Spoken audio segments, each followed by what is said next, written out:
મહાદેવ મહાદેવ કેમ છે ડાયરો? બાકી મજામાં? ભલે ઉગે ભાણ અને ભાણ તિહારા લઉં ભામણા, પણ હવે જીણ મરણ લગમાણ મારી રાખજો કાશ્યપ રાઉત. એક સમય એવો હતો કે સૂર્ય ઉપાસક રાજપૂતો સૂરજ નારાયણને પગે લાગીને એમ કહેતા કે બાપ, અમારે તારી પાસેથી આયુષ્ય, વૈભવ, સમૃદ્ધિ કાંઈ નથી જોતું, પણ અમે જીવતા છીએ ત્યાં સુધી અમારી લાજ અને આબરૂ સાચવી રાખજો બાપ.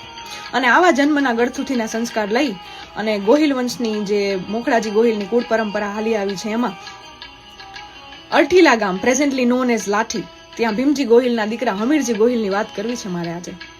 રૂવાડે રૂવાડે મર્દાનગીના રંગ લાગી ગયા છે અને લગ્ન ગીત લેવાય છે. અને કોક આવીને કહે છે કે બાપુ, તમે અહીંયા ચોરીના 4 ફેરા ફરવા અને લગ્ન કરવા જઈ રહ્યા છો, પણ ઓલી બાજુ Zafar Khan is marching toward Somnath temple to destroy Somnath temple. અને એમ કહે છે કે જો મંદિરના શિખરને કાંઈ પણ થશે તો તમારા આ મંગળ ફેરાનો કાંઈ અર્થ નહીં રહે. અને મીંઢોળ બંધો રાજપૂત ત્યાં ધ્રુજવા માંડે છે, અને આંખમાં જેમ લોહી રેડાઈ ગયું હોય અને જે આંખ લાલ થઈ જાય એવી આંખ લાલ થઈ ગઈ છે. હરિયલ ઘરે ન હોય ને ફળીએ કુંજરડા ફરે, પછી એને વયની વાટો ન હોય કેહર બચ્ચાને કાગડા. અને જેમ હાવજ હાકડ તોડાવીને છૂટે નીકળે એવી રીતે 200 રાજપૂતોની સેના લઈ અને નીકળે છે, અને રસ્તામાં ગાંડીગીર આવે છે, ત્યાં રાતવાસો કરવા રોકાય છે. અને કોક મરસિયા ગાય છે ત્યાં માડી લાખાબાઈ ચારણ જગદંબા. તો જૈન કહે છે કે માડી તમે મરસિયા ગાવ છો? કે મારો દીકરો વયો ગયો છે એટલે. તો કે માડી તમે મારા માટે મરસિયા ગાશો?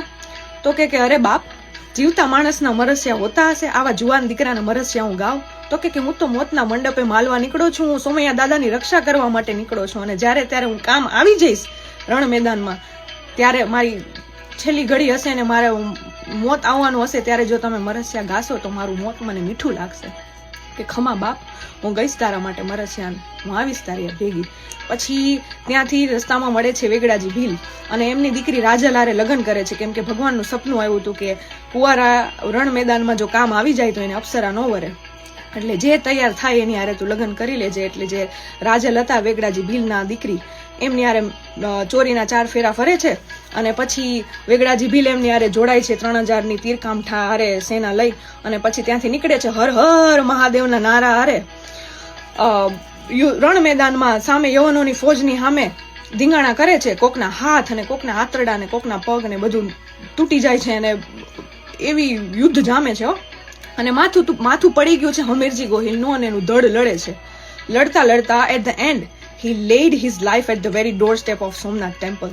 અને ત્યાં એમનું મૃત્યુ થવાની ઘડી આવી ગઈ છે, કામ આવી જવાના છે. અને પછી ઓલા ચારણ જગદંબા જે લાખબાઈ હતા એ મરસિયા ગાય છે એના માટે કે ભલે વેલો આવ્યો તું તો વીર, અરે તું તો સખાતે સોમૈયા તણી, હિલોડવા હમીર, અરે તું તો ભાલાની અણીએ ભીમાઉત. અને ભગવાનના મંદિરના ગર્ભગૃહની બહાર જ એમની ખાંભી છે, એમનો પાળિયો છે, એમના વંશજો હજી એમને સુરાપુરા દાદા તરીકે પૂજે છે. અને ભગવાનને જે ધજા ચડાવવામાં આવે એ પહેલા હમીરજી ગોહિલને ચડાવવામાં આવે છે, પછી ધજા ભગવાનને ચડે છે. વિતવાવરવાનું રણ ચડવાનું ના મરદોનું કામ નથી ભાઈ, ના મરદોનું કામ નથી. મહાદેવ મહાદેવ.